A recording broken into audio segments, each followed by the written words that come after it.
Magandang gabi po mga kamanok. Welcome po sa ating YouTube channel at ganun din po sa ating FB page. Doon po sa mga hindi pa nakakapag-follow sa ating FB page at nakakapag-subscribe sa ating YouTube channel ay paki-subscribe na lang po at paki-follow na din para lagi po kayong updated sa mga bagong video kong ina-upload. Bali ngayong gabi po mga kamanok ay nandito po tayo sa ating munting manukan. Bali kauwi lang po natin galing sa ating trabaho. Bali ngayong gabi po mga kamanok ay hindi ko na po pinakain itong ating stag.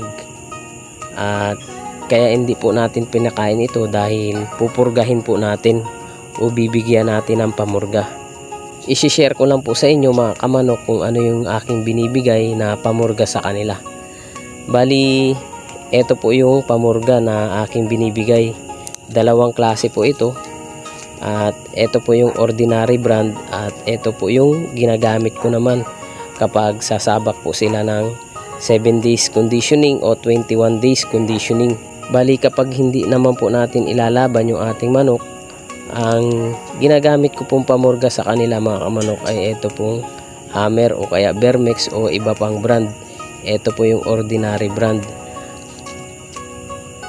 Monthly po yan na binibigay ko po sa kanila. At kapag sasabak na po sila ng 7 days conditioning o 21 days conditioning, ang binibigay ko po ay ito pong capsule na CT Williams.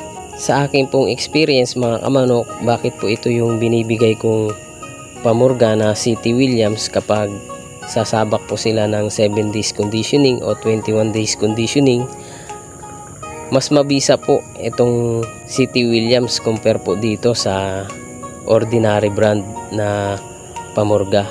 Doon po sa mga kamanok natin na nagko-condition din ng 7 days conditioning o 21 days conditioning, pwede nyo pong subukan itong ganitong uri ng pamurga, ito pong capsule na ito. At nasisigurado ko po sa inyo na mas effective po ito kaysa dito sa ordinary brand. Ayun lang po mga kamanok, sana po ay nakapagbigay po ako sa inyo ng konting kaalaman at impormasyon tungkol po dito sa dalawang uri ng pamurga na ibinibigay ko monthly at etong ibinibigay ko naman pagsasabak po sila ng 7 days conditioning at 21 days conditioning. Maraming salamat po sa panonood at God to be the glory po sa ating lahat mga kamanok. Ay tulog na. Uy. Bali ngayong gabi po ay ibibigyan po natin itong ating stag ng pamurga mga kamanok.